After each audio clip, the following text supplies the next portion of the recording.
안녕하세요.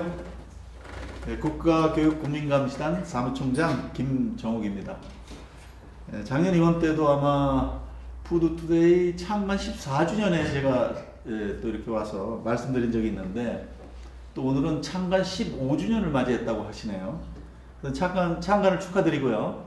무궁한 발전을 기원합니다. 오늘 제가 좀 말씀드리려고 하는 것은 이 학교급식에 관련해서 이제 큰 사고가 이제 터져서 이렇게 이제 언론에 나왔습니다. 이 내용 보면 이제 학교급식 중에서도 공산품, 공산품 많이 쓰죠. 뭐 고추장이라든지 된장이라든지 간장이라든지 다 공산품이 많습니다. 이번에 대상, 동원 F&B 같은 식품 대기업이라고 할 수 있습니다.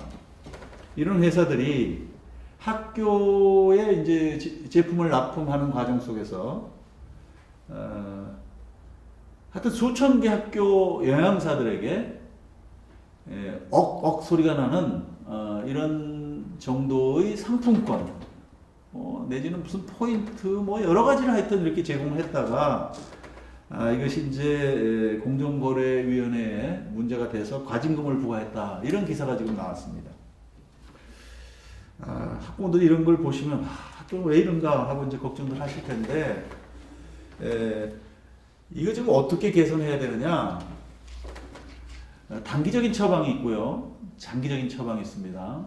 우선 단기적으로는 대다수의 학교는 이제 식재료를 구매하게 되면 식재료 그 항목을 쭉 해서 이제 입찰을 합니다.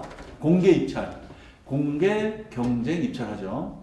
그럼 이 대상이나 동원 F&B가 직접 입찰에 참여하는 회사냐? 그렇지 않습니다.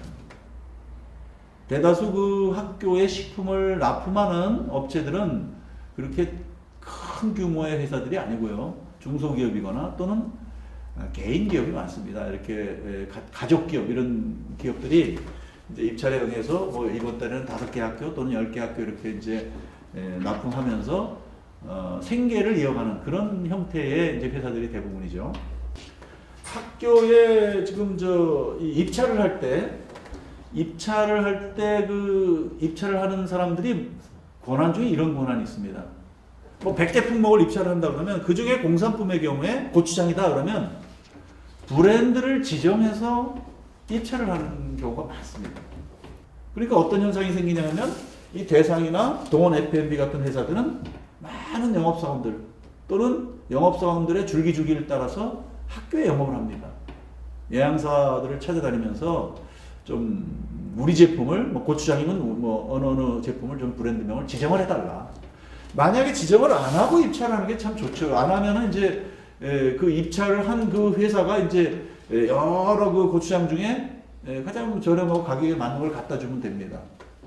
그런데 이제 브랜드명이 지정이 돼 버리면 비싸든 싸든 이제 그거를 갖다 줘야 되죠. 그럼에도 불구하고 브랜드명 지정하는 걸 자꾸 하려고 그래요. 왜 이럴까 했는데 이번에 그 왜 그런지 나타난 겁니다.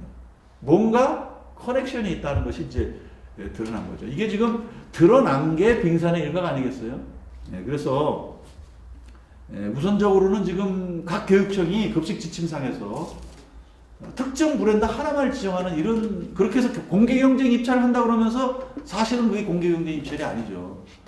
지정하는 어떤 제품만 납품하도록 하는 아주 그 바람직하지 않은 이런 제도의 맹점을 이번 기회에 뿌리를 뽑아야 되겠다. 장기적으로 보면요, 이번에는 이제 공산품이 문제가 됐습니다만 사실은 이 식재료의 수산물이라든지 축산물, 농산물도 문제가 많습니다. 그런데 지금은 여러분들 아시다시피 이거 학교 식당을 학교장이 직접 운영하지 않습니까? 학교장이 직접 운영하니까 더 안전하고 또 비리도 없게 이제 할 수 있다. 외부 업체가 와서 이렇게 학교 식당을 운영하게 되면 자꾸 비리가 발생한다. 이래가지고 이제 학교장이 직접 운영하도록 많이 바꿔놨어요, 우리나라 이제 식당을요. 그러면 학교장이 직접 운영하면 어떤 그 불합리한 점이 드러나느냐 하면요, 학교장은 그 평생을 교사였던 분이에요. 식당 운영하고는 아무 관계가 없는 분입니다. 식당 운영에 대한 노하우도 없고요. 뭐 식단이라든지 메뉴 짜는 거, 이런 모든 부분에 대해서 그냥 영양사한테 맡길 수밖에 없어요. 그러다 보니까 말은 학교장 운영이지만 실상은 영양교사가 운영하는 식당이다 이렇게 생각하시면 됩니다. 그러다 보니까 영양사들의 업무가 과중할 수밖에 없고요. 당연히 입찰 업무도 신속하게 이렇게 하는 과정 속에서 여러 가지 문제점이 드러날 수밖에 없는데 그러다 보니까 이 업체에 많이 의존하게 되죠. 이렇게 해서 계약을 실제 학교장 명의로 계약을 합니다만 알고 보면 영양사 한 사람이 매월 수십 종류의 식재료에 대한 계약을 하면서 학교 식당이 운영되고 있다. 이거 감시하기 어렵습니다. 제가 보기엔 장기적으로는 이 학교 식당 운영 방식, 학교장이 직영하게 되어 있는 운영 방식, 이거 우리가 다시 재고해 봐야 된다. 오늘 또 이렇게 사고가 났기 때문에 제가 단기 처방, 장기 처방 이 두 가지에서 말씀을 드렸고, 이거는 교육청에서 급식 지침상으로 또 특별 공문이라도 내려보내서 브랜드명 지정하는 거에 대해서 경계하도록 이렇게 이제 신속한 조치가 필요한 내용이다 이렇게 말씀드리면서, 그리고 이제 마지막으로 마치면서 우리 또 푸드투데이 창간 15주년 정말 축하드립니다.